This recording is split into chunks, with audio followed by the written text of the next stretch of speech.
Good morning. Hi, is that Shiri? Yes, good morning. Hi. How are you?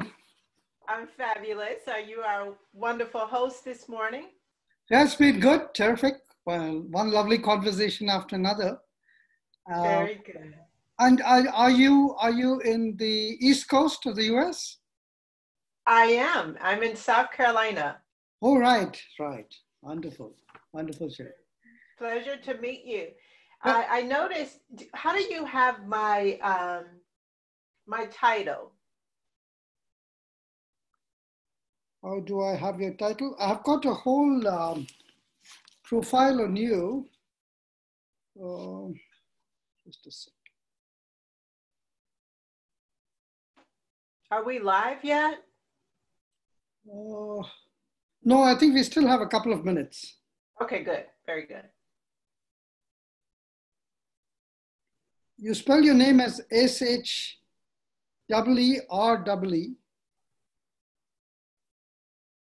S-H-E-R-E. Right, sorry. Okay, right, got it. No worries. Yeah, got it here. It describes you as an international author, speaker, TV, and radio host, excellence provoker, purpose development coach, ordained minister, businesswoman. The list goes on and on. The list does go on and on. For the sake of this particular interview, I really want to focus on the business Second Chance CDFI Bank that I Yeah, found. yeah. Yeah. So if we could just, I mean, it's a lot of information there. Obviously, I've done a lot, but for the sake of this and the startup funding for women entrepreneurs, Yeah. I really wanted to make a founder of Second Chance CDFI. So That's while a we good. have a few minutes, if you don't mind, I really appreciate that. No, no, we'll do that. And what I was just amazed is how you manage your spiritual side and your business side so hugely successfully. And maybe God works through you. So that's the whole idea.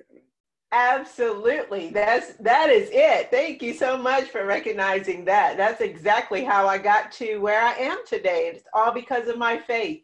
Absolutely. And you're just so gratefully paying it all back, helping the underserved. Yeah. So we'll Yeah. do that. We'll do that. Technically, Okay. we are on. Usually, there's a host that admits us, but I think we can.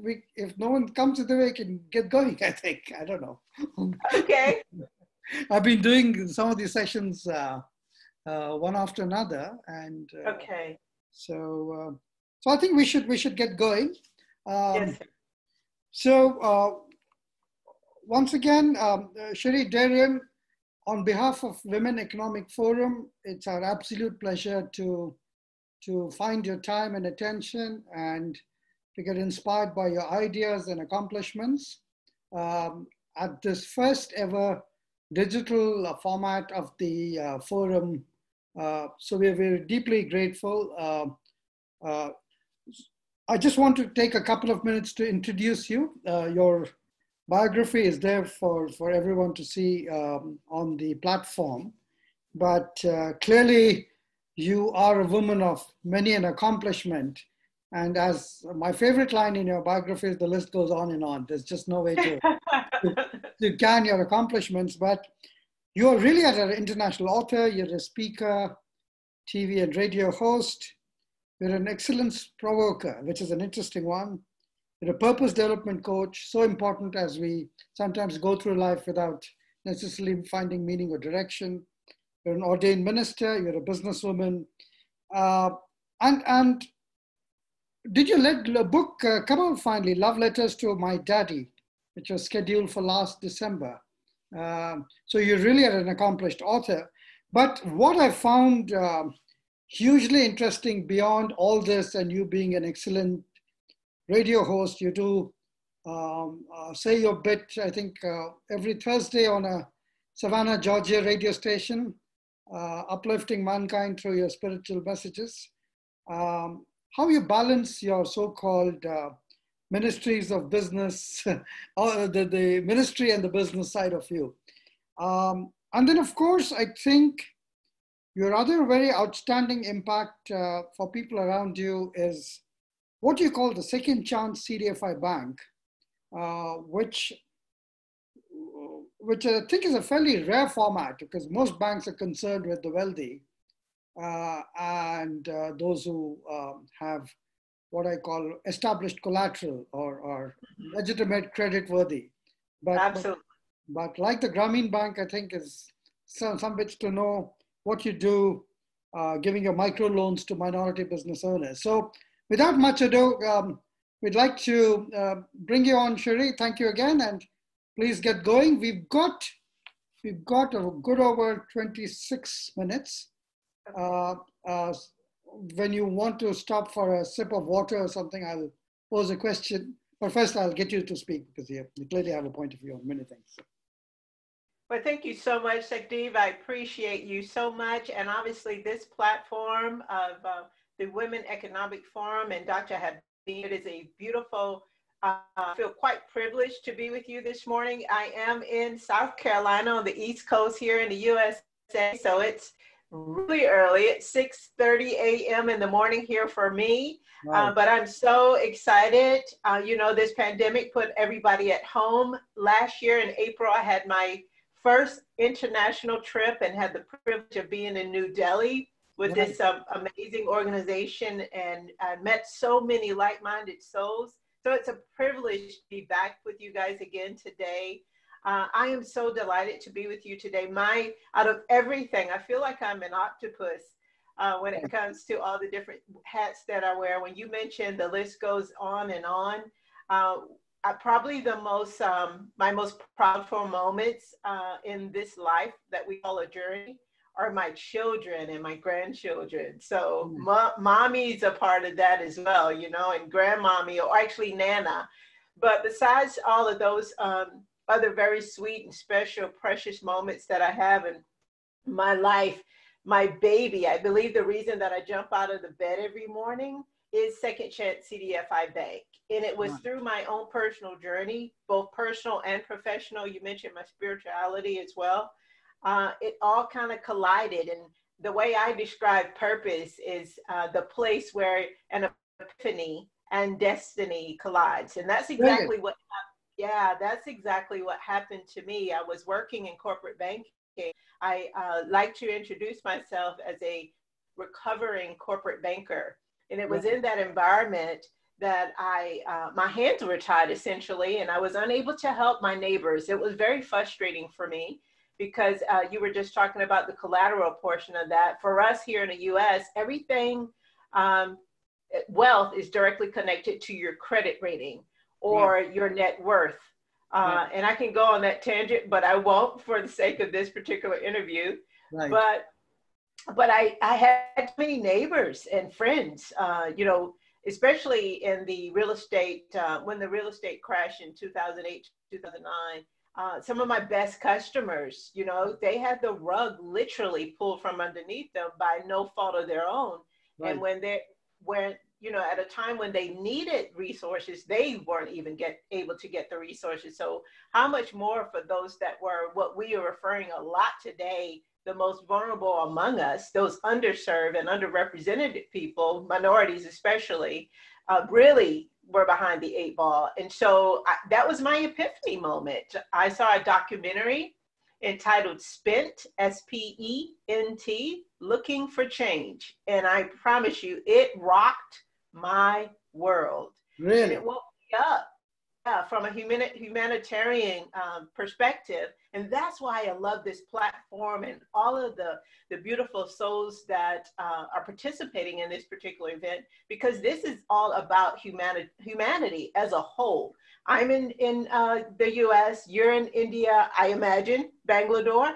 Exactly. Obviously, I was in New Delhi, but at the end of the day, we're people, and we're people with beautiful souls, and we have families and loved ones and friends, you name it.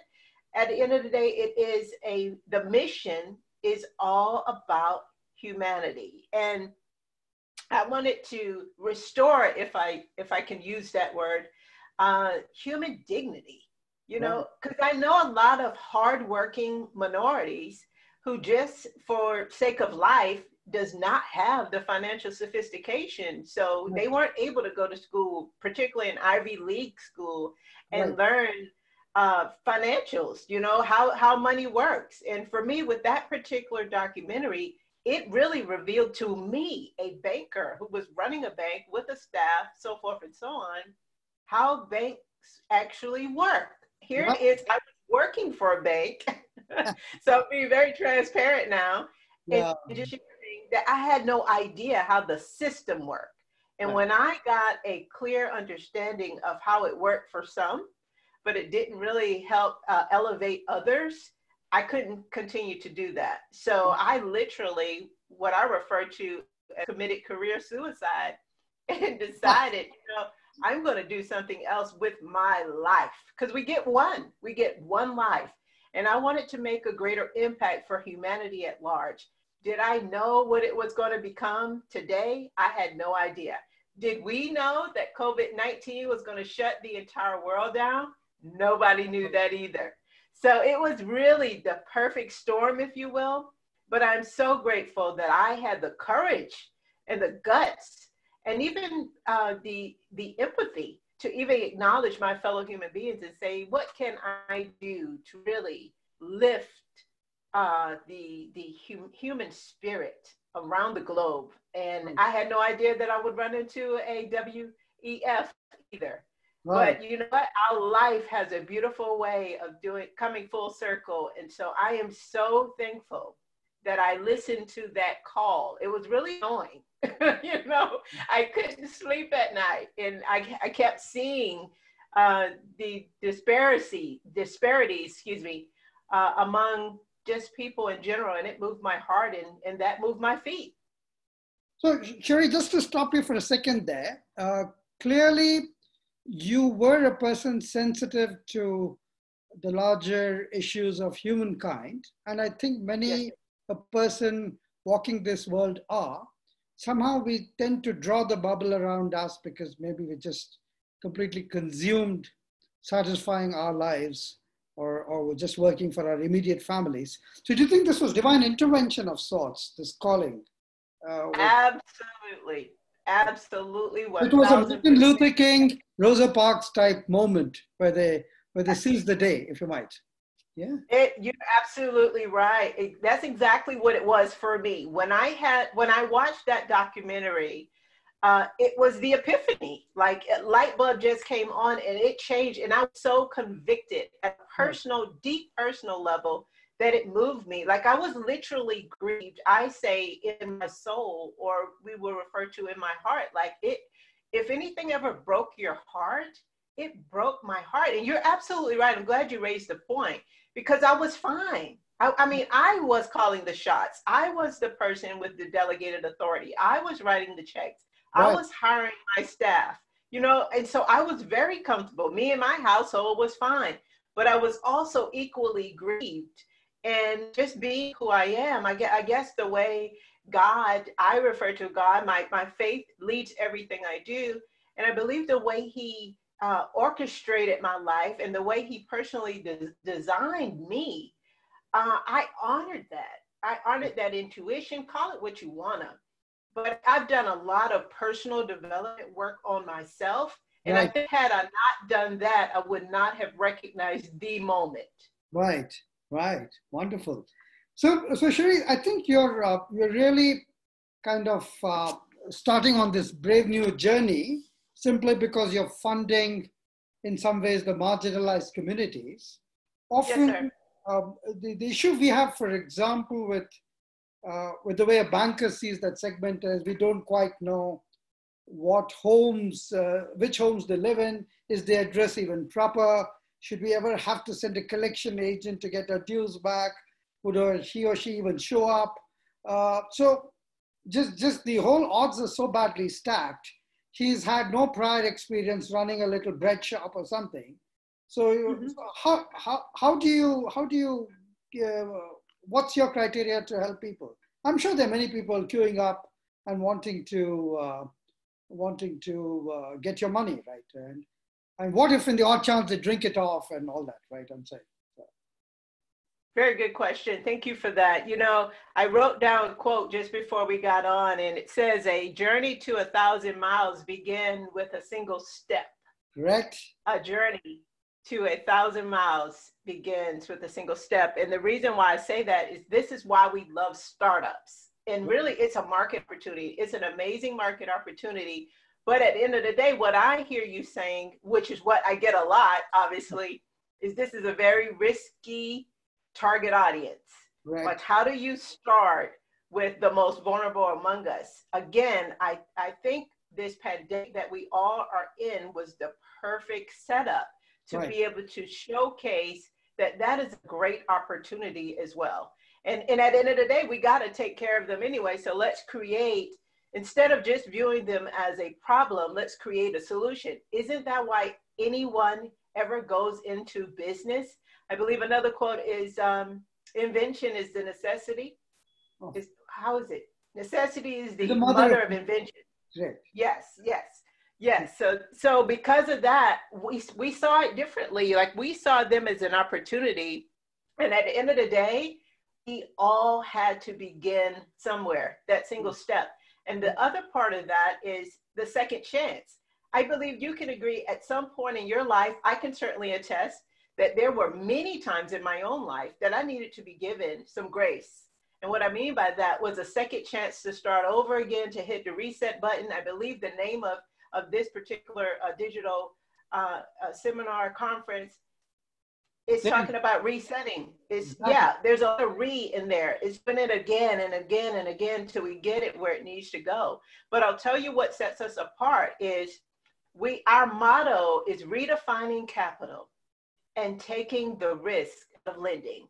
And I'm so, like, I couldn't even think of that. That was certainly divine intervention. And when I first heard it, it made my own eyebrows raise. Redefining capital and taking the risk out of lending. How do one do that? Number one, let's redefine what true capital is. In my very humble opinion, capital, the most important form of capital is not money or dinero. It is people, because without people, we cannot have any industry. Wonderful. Bottom line, we need people to work. I mean, again, COVID-19 was the perfect setup, and it shows us that. So we're doing that, first of all. We're bringing it back to human dignity. Right. And then number two, how do we take the risk out of lending? Every banker is scratching their heads and they're saying, where did this lady come from with this idea? Right? Right. Every financial analyst, like, she must be crazy. Exactly. But how do we take the risk out of lending? You think about every Fortune 500 company. They have policies, procedures in place to accelerate and almost guarantee their success, but not a startup. Our startups, the entry point for a startup is so hard. Number one, access to capital, which is where a lot of banks focus on. They don't have it. Most have to do bootstrapping. And if you have to really rely on, if you're in poverty yourself and you're going to rely on your cousin or uncle to fund some great idea that you have, you can forget about it, because they don't have an extra $10 to give you. So to get started, there is no in-ramp. There is no onboarding proper in place in the market as exists currently. And so most people look for what I refer to as low-hanging fruit, when it's easy. After you have already have a proof of concept, and you've already generated several $100 or $1,000 in revenue, then they want to get involved with you. But what if we thought differently? What if we thought about this whole thing differently? What if we really created an opportunity to help people have a sustainable quality of life? How do we do that? There's so many experts in all of the different industries, particularly the financial arena. Why don't we take the best of the best, like these Fortune 500 companies, and create a model that not just throws mud on the wall? What I mean by that is, based on your credit history or your payment history for the last, say, 7 years, we're going to give you this loan and hope you do the right thing. No.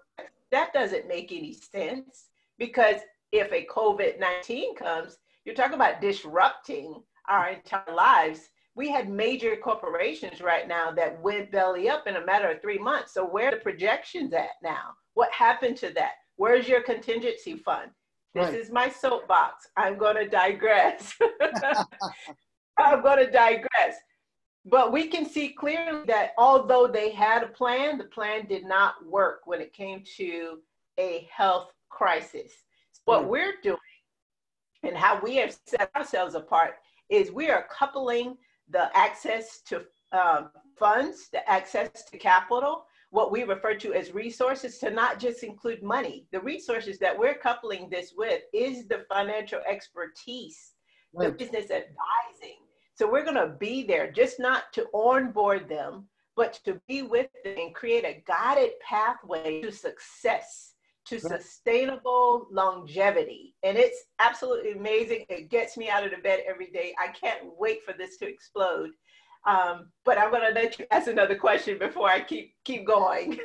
Look, this is terrific, Sherry. This, I had a question. Uh, there's this famous bank out of Asia in Bangladesh called the Grameen Bank, I'm run by familiar. Nobel Prize laureate Muhammad Yunus.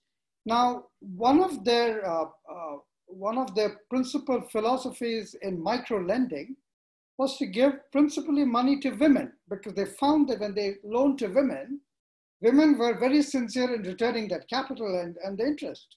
Is that true as well in your thinking, or that's again gender bias that goes against men or starting up men business owners?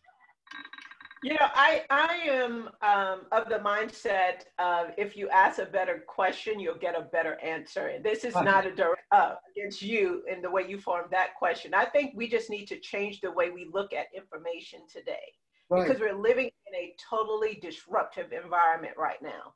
Right. And I think, first of all, you have to come into a conversation with an open mind. And I Right. think a lot of what your question is based on old programming. So Right. looking at today where we have actually been interrupted, and Right. again, no fault of any of ours, we can really say that none of us had a direct effect on what we're living in right now. Correct. You know, we were a recipient of all of that. So let's come into this, say the playing field has now been leveled. So Level. let's come into it with a fresh mind. And when we come into it with that different type of perspective, I think I'm a huge fan of actively listening. And so I think we just need to shift our focus, if you will, when we're thinking like that. I don't think it's a right or wrong or his or her type question. I think, Correct. what is the root cause of all of this? Correct. You know, and going back to human dignity, let's go back to restoring that for all people everywhere, whether you're here in the United States or you're there in India. That's my take on it. That's a really a fresh take, because otherwise we bring in our biases in starting to do something new, and just off the starting blocks we're handicapped. Shuri, I had another question. Right around perhaps where you live, I've had the opportunity to work in the technology services outsourcing industry, and one of our clients was this famous credit card issuer right there, and Yeah. their ability to use information to generate 43,000 types of segments on credit card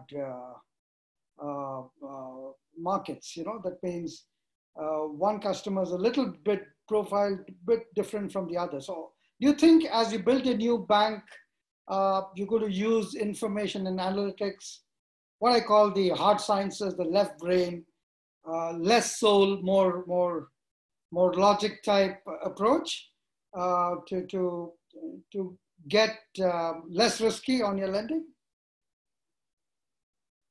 What do you mean? I want to completely understand when the very last part you said, to get less risky. What do you mean when what you I mean say is, that? you're also building a compassionate bank, right? Where the heart will also tug on the lender's check writing ability, right? And so I'm just saying, how much would it be driven by hard logic and how much by compassion? All things same. Very good.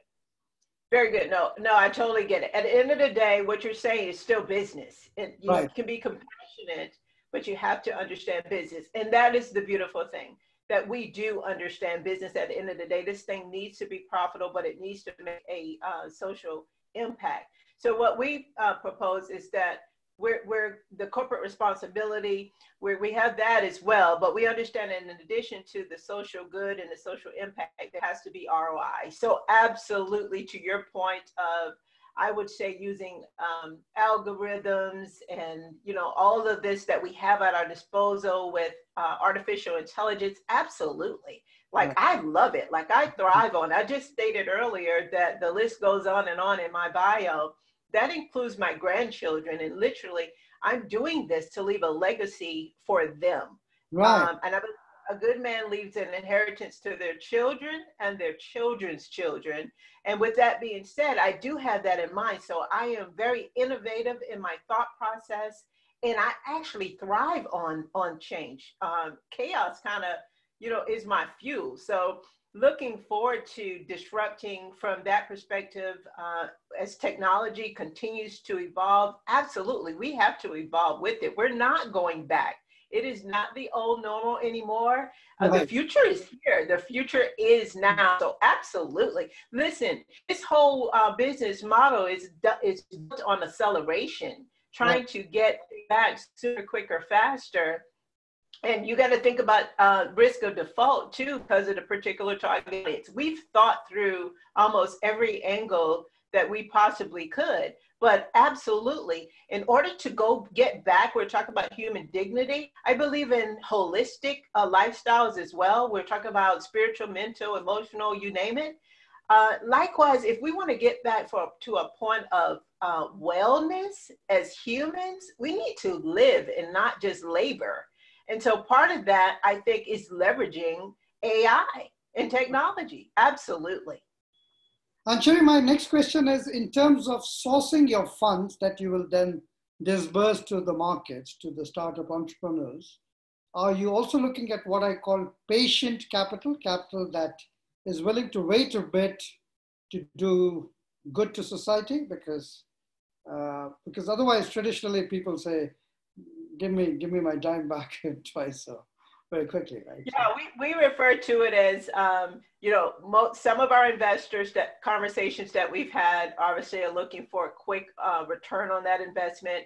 But interesting enough, there's some that's motivated by impact, especially now, which is why I'm loving, obviously, this environment that we're in, because they want to see the impact directly on people's lives versus a return on the actual dollar. But patient, investment, absolutely. Well, listen, we are in a lot of great conversations right now.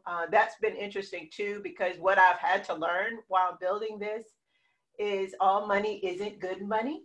Right. So believe it or not, I've had to say no to some opportunities just to stay in integrity with what our mission is, and I won't compromise on that. Right. But I believe, you know, it's there, and it's just big timing. Absolutely perfect. So yes to your question. Right. And so Sherry, this the other bit was that just from your banking hat, who would you not lend to? Do you have filters to say, I simply won't fund a type of business or above a certain ticket size, because the whole idea is to get a lot of relatively poor people off the ground. So do you have a certain sense of who you want to particularly assist? As a... You know, yeah, our product obviously is money, right? Right. Just like McDonald's is a hamburger and fries, our product is money. But I know there are smart people in the world that they would go after what I called, again, low-hanging fruit. So if it's cheaper money, then they would want to exploit that opportunity. So we have to be mindful, and obviously my team has to be mindful that we stay committed to the target audience that we have defined. And obviously we have the perimeters in place to be able to identify those, so that we are making sure that we are honoring that commitment. So if our portfolio is 80% minorities and 20%, you know, diversified, then, you know, we got to stick to that. And we're going to honor that. Absolutely. So those would be the ones that we're not. We got to maintain our target audience and delivering on that confession, basically, that commitment. Right.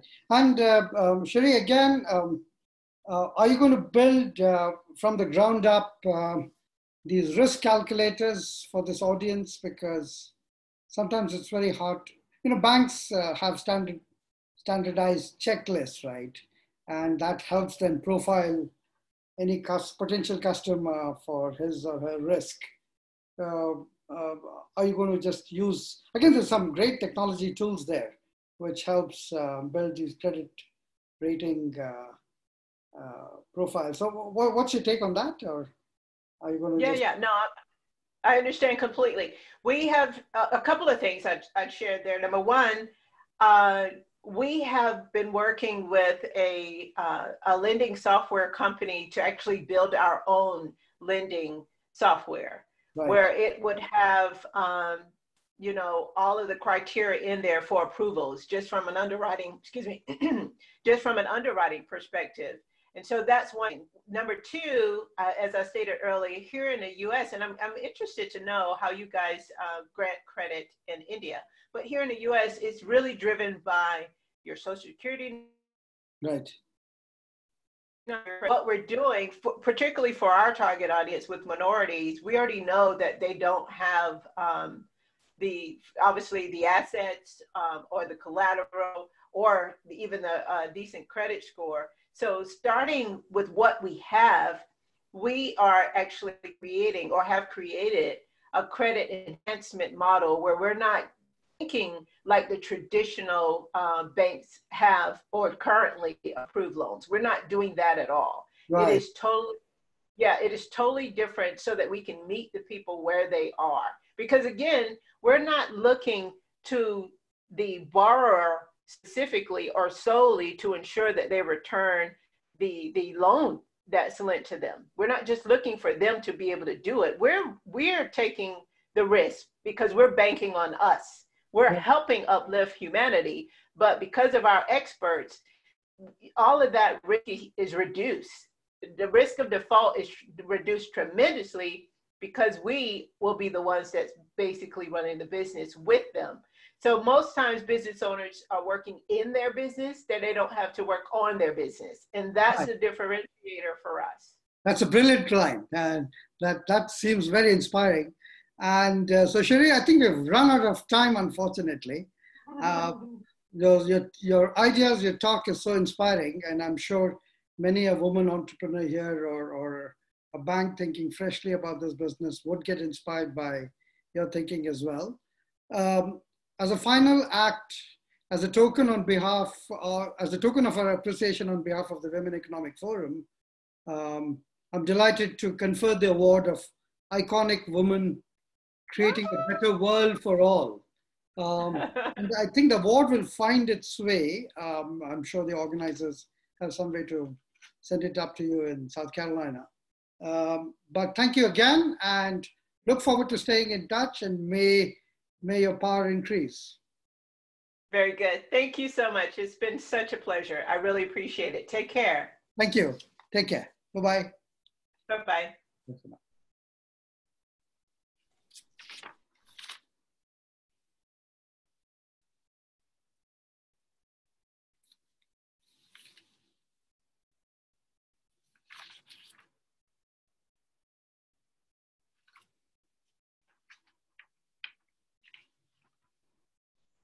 Hi, is that Zarina?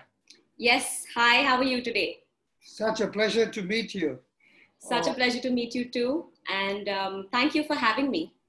On behalf of the Women Economic Forum, it's really my privilege to have this honor to chat with you. Clearly, would that you should have been a much older person. You were so early. Yes. That's the speed at which millennials are coming after the older generations. Extinct, right? But it's terrific. I think one thing after another. So just for the larger audience listening in, it's really my privilege to introduce Zarina Poonawalla, the founder of Abzo. That's your business. You have perhaps coached in every field, right? Leadership, neuro-linguistic programming, right? That's right. And from the many of your achievements, doing talk shows, to which garnered several million hits.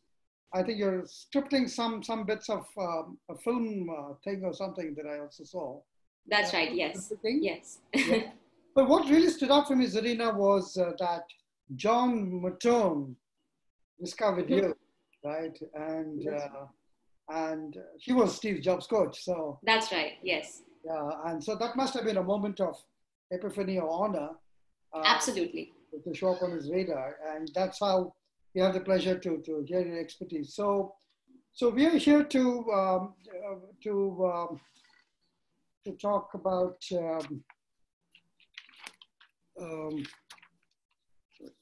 got my notes mixed up. What we should do is we have the whole half an hour. Right.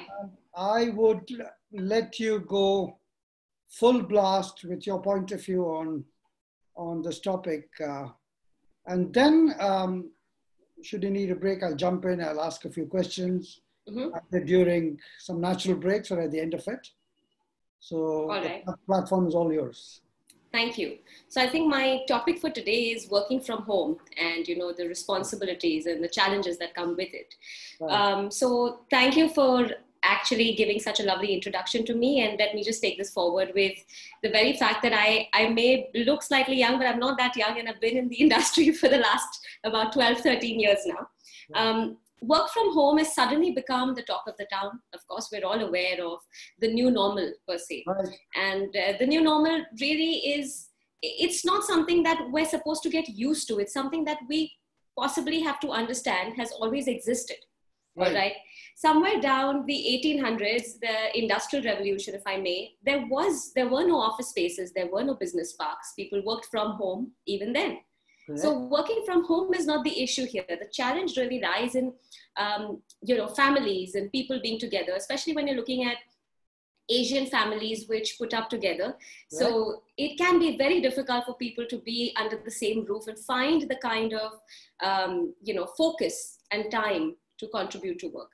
So right. I guess that's one of the major challenges that we face. And that's exactly the reason why one needs to focus on a couple of things here, because the magnanimity of this virus that has caught on to all of us seemed like we'll be getting through it much earlier, and we're almost hitting August, and things are still the same. So naturally, there are a lot of things that really don't work out, especially I'd say for women. Women in general have a lot of household chores to look after. They need to do the laundry. They need to make sure that the kids have got their meals, or the family in general has got their meals. And if you're at home, people do not realize that you have to work otherwise as well, that you have a serious job to take up. So I guess, that is where the real issue lies. And one of the first things that I really think I always advise people, especially during the pandemic, is let your family understand what your job is and how much of your time it requires. Right. Just because you're sitting on a phone or you're sitting on the laptop, people assume that, you can multitask. You can do possibly a couple of other things around with it. But that is not very possible, because if you have a finance job, or you have an accounting job, an IT job, a developer's job, it's hard to focus. You need your space. You need your time. That's a brilliant point. I'll just interrupt briefly. That's a terrific start, Zarina. And I think the funny bit is, like you said, people forget that over time, 58% of India's GDP comes from services.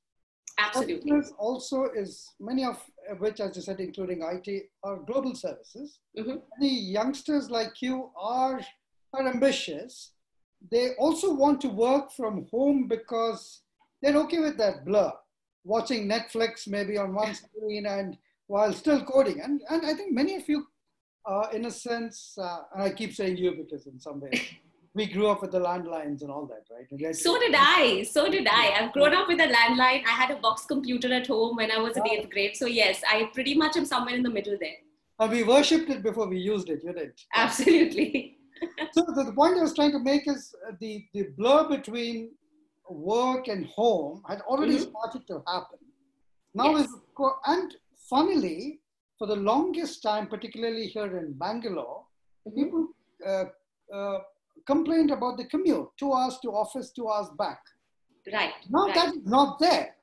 right? With 4 hours of back-breaking car drive, it's a big relief. So why are people not welcoming this? That's one. And the second thing that I want to lead on to is like you said, Asian families, we have the doorbell ringing while you're on a conference call. Right. Someone's just ordered fresh milk or something else. And as you said, life has to go on around work. And I think as women, you all balance these two worlds a little more naturally. I've seen women to men, women conversations where they're quite at peace to say, I'm cooking something on the gas, can you hold for a second? And that's pretty much done. That's true. Again, a traditional male-dominated view of the world, and men can also be considerate. Somehow that is not. So do you have any thoughts on some of these things? Or? Sure. So I really think when it comes to the first thing that you mentioned, the commute, unfortunately, we're not open to change.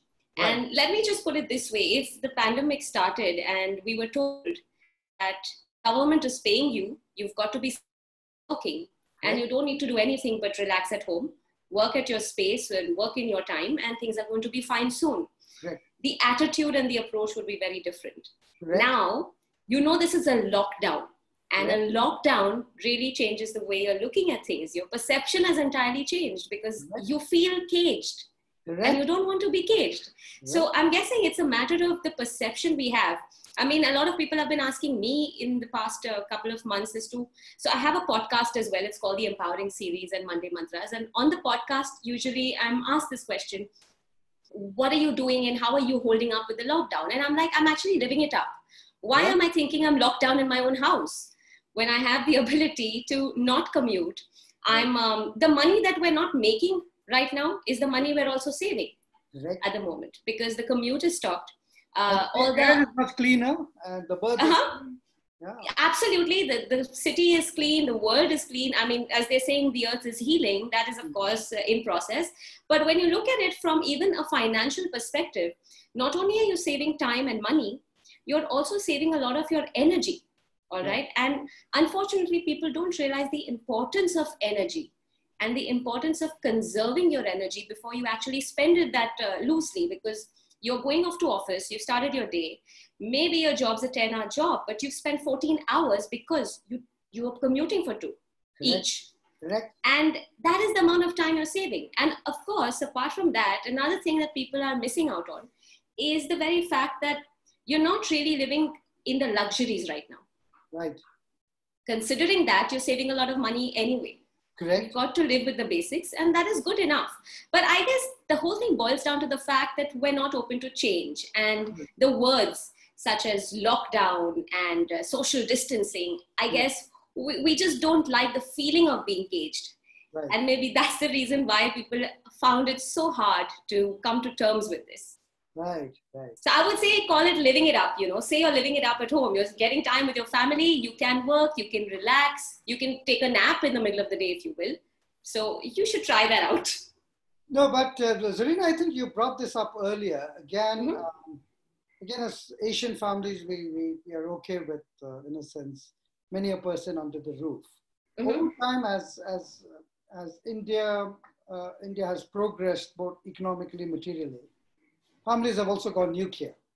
Yes. Now, in that social context, and what has happened is both the man and the woman in the house, so oftentimes equally qualified, now go to work, either in the same place or different places or similar type industries or whatever. And each has their own ambition. Everyone has their own boss, their own demands of the work and all that, right? Now they're cocooned under one roof, these two tigresses, if you like, right? Yes, of course. Do you think it changes the dynamics? Because in some ways, I haven't spent so much time in the kitchen ever, right? And much that I tend to believe I'm quite a feminist, I'm emancipated from traditional male-oriented views. That's my belief. I can say it's a horrible thing it takes forever to clean the house, and now I'm more respectful of my maid's ability and all that, right? I'm just saying. So do you think it has kind of also reset the way husbands and wives should look at each other? Families should be more accommodating, sensitive. What's your take? And that territory is also getting recarved, right? In some. Yes, it is. It is, Sachdev. And I think I look at this with probably two different aspects. One, if you're looking at the family aspect, when it's a joint family, Correct. one of the things that have happened recently, and I've heard this also, is people are realizing what a woman is actually doing all day. You know, so when they're living in those joint families and the in-laws or the husband or the aunts or uncles haven't realized that, oh, she goes to work. And what is she supposed to do? She doesn't know what's happening in the house. She's going to work. And now that that woman is working from home, Right. there is, if I look at the positive aspect, there is a sense of validation and appreciation that that's a lot to handle. And we haven't been doing that. And we haven't even realized what she's been doing. Right. That's one aspect. And that's the positive one. Of course, the negative one is the fact that, they think sometimes it's not a big deal. You can continue doing what you're doing whilst you're cooking, whilst you're looking after the baby, whilst you're sweeping and mopping the floor. So there are these two dimensions to a joint family. Coming to the nuclear one again, I would say I'd look at it in, possibly glass half empty, half full. When a man and woman, like the tiger and tigress, like you mentioned, work together, I think there's a sense of empathy in understanding that the other person is also going through the same procedure every single day. Correct. And that can work for a couple, that can work wonders, because if you know that, you can actually divide household chores and errands and kind of, make time work for both people. Right. Plus, they understand the importance and the respect your work requires in terms of the space and silence. Right. So that would work well. However, again, if I'm looking at maybe not the benefit of having a nuclear family, it's the fact that a lot of responsibilities weigh down that one person, where you could possibly hand over your baby or say, can you cook something today because I have an important meeting? You cannot do that anymore. Right. And in a way, it makes you more independent, but it can also bog you down quite a bit. Right. And so, Serena, do you think also the reset involves managing our day better? And what that means is there may be days when you have to work till early in the morning and then maybe... That's right. And that kind of person. Otherwise, in a traditional go-to office setting, you are getting to the office by 9:30 in the morning. Your work day is perhaps over by 6:30, 7 or whatever. Yes. Then it's your free time. It's your television time. It's your food time. It's your sleep time. It's your family time. Now it's all in fragments, right? Because suddenly you may have to go shopping in the afternoon. With family to go buy some essentials, and then. So, do you think all that is also? Yes, of course, Ashdev. One of the things that you really need to do when you're working from home, in my opinion, is wake up, dress up, and show up.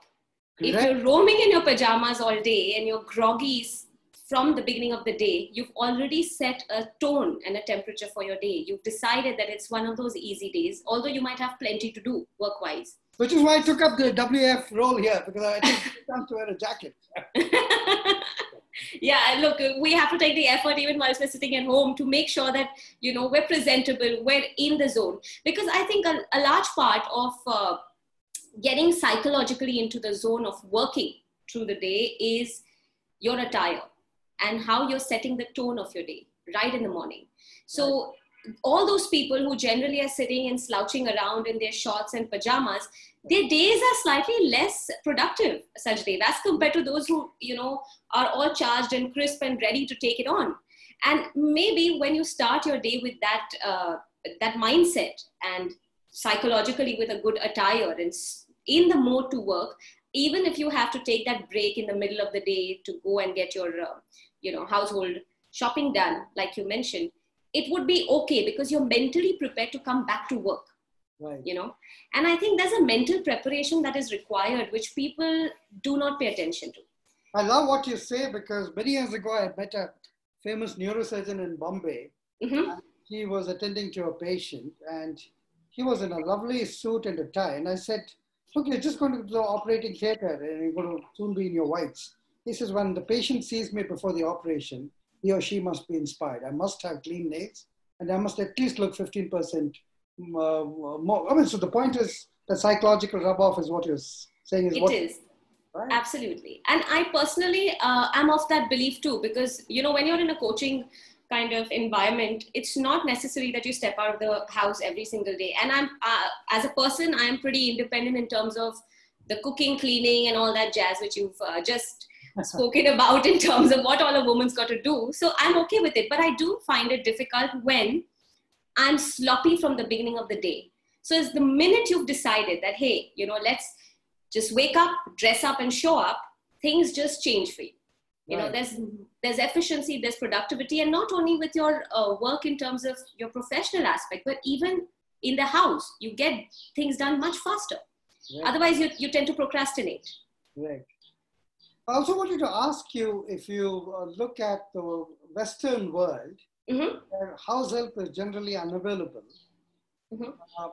they tend to manage a lot of their stuff themselves, right? Fixing a light bulb, mowing the lawn, and yet doing their chores, right? They perhaps do the laundry once a week or whatever. Do you think this reset might shape our social lives similarly, I'm saying? It already has, I think, in a large way, to be honest with you, Sachdev, because initially, when I've traveled abroad, seen families, and you're traveling with some Indian male in general, and you watch all the Indian male who are living abroad, but they're doing the dishes and they're doing the laundry and they're making morning tea or breakfast. And you are looking at them and you're thinking, see, this is what they do. And they're like, yeah, in India, we have help. It's okay. Now, the point is there is no option. And now you realize that, okay, what happens is we don't have help anymore. And that's fine. We can manage. It's not something that you can't do. It's your life anyway. These are your chores anyway. So having help was a privilege. And if you don't have that luxury, you still have to manage to get your way out. And I think that there is a shift in mindset there. People have started to realize. And not only that, I think there's also a shift in the sense that you're not dependent so much on people. The dependency on others to get your job done has reduced to a large extent.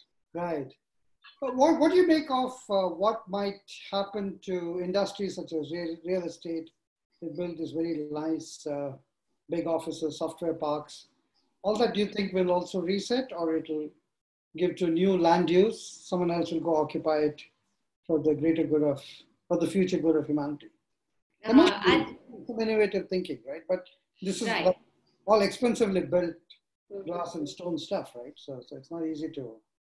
No, definitely. I think on that, I'd reckon it's a combination, because there is a mindset of revenge buying.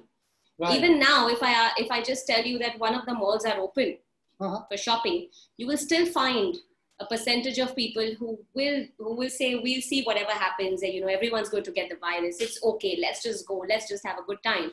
So there will be a set of people who will still want to purchase, who will still want to rent out corporate spaces, and probably have smaller teams, work in smaller strengths. But I'm pretty sure that there'll be a combination.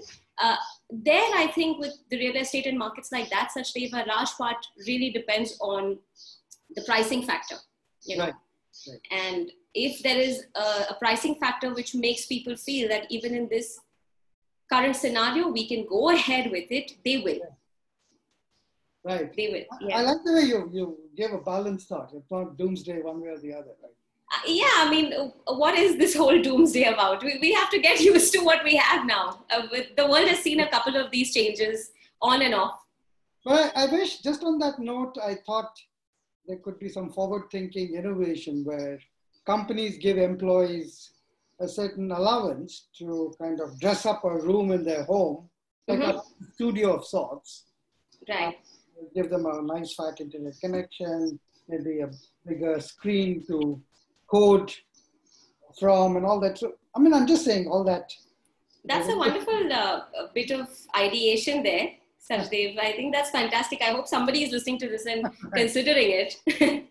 But I mean, at this point in time, with the commercial aspects, there was just something I read about Ratan Tata yesterday. Right. And he said something so beautiful, which I was having this conversation with a client 3 months ago. And I said, big companies shutting down are a sign that it's been a facade all this while. Right. You've been calling these inspirational and role model companies, but they cannot even hold on 3 months. Yeah, it's really sad how fragile the balance sheets are. I don't know. How fragile. And that is where it's okay if you're an SME, you're tinier, but as long as you're keeping your people and you're kind of sustaining the business. So coming back to what you've said, yes, the ideation is amazing and maybe people should consider that. But at this point in time, Sachdev, another idea just to bounce what you said off is give them an option.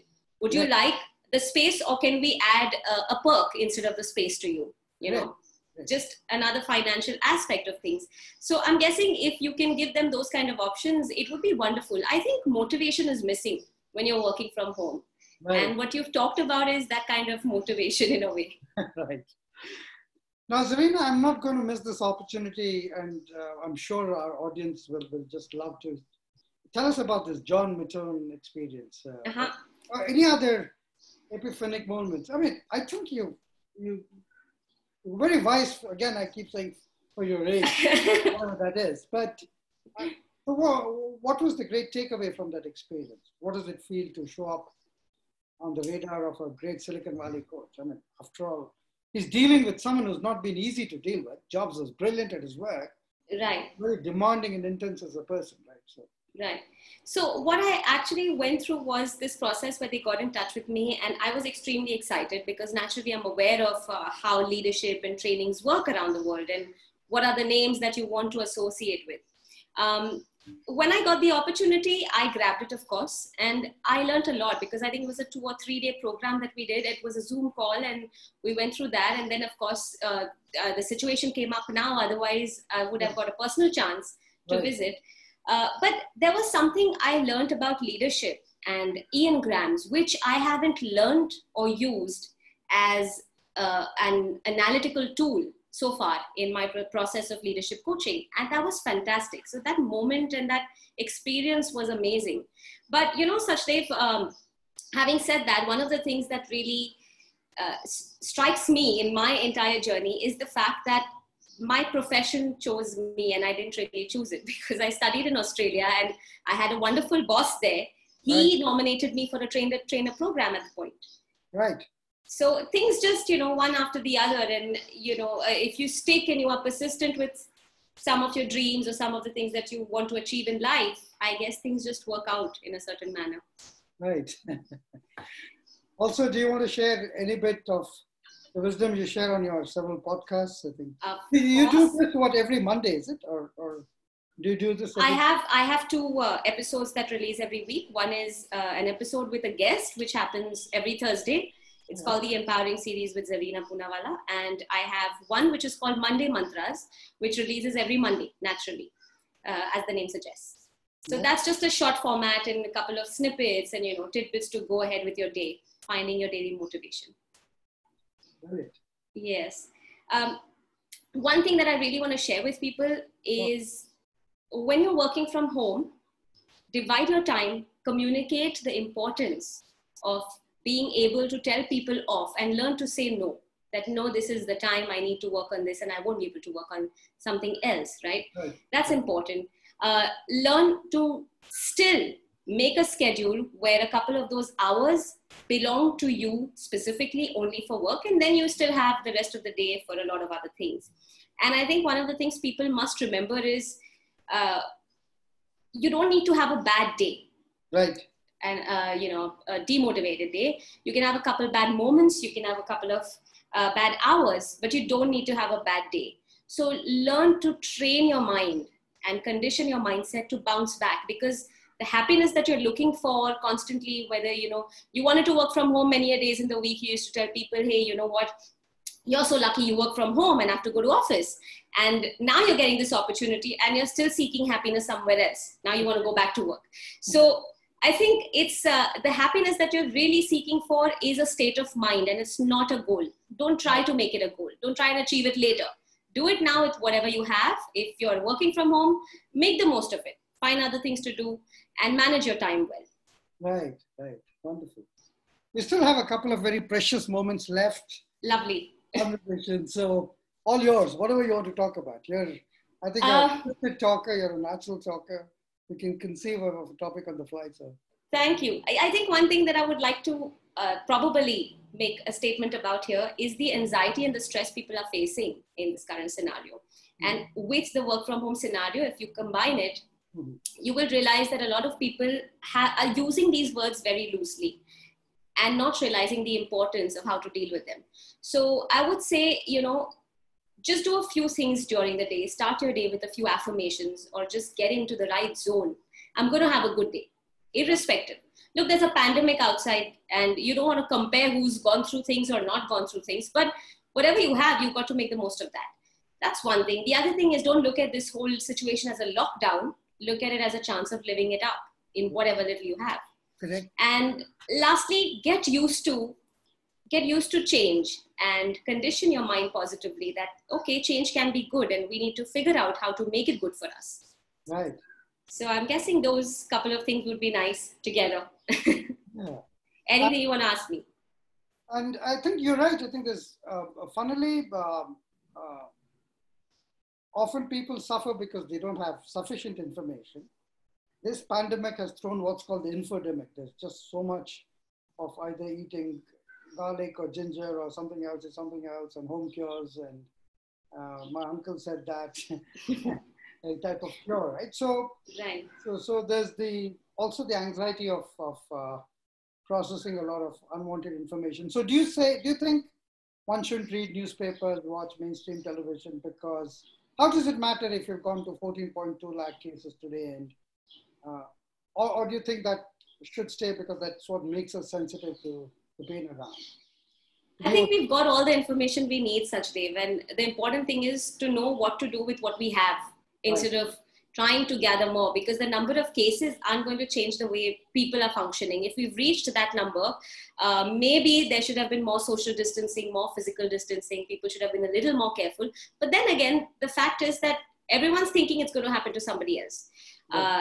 And that's the reason why I think we've got enough of the information we need. We're supposed to start focusing on looking after ourselves. We're supposed to focus on trying not to get out without a reason.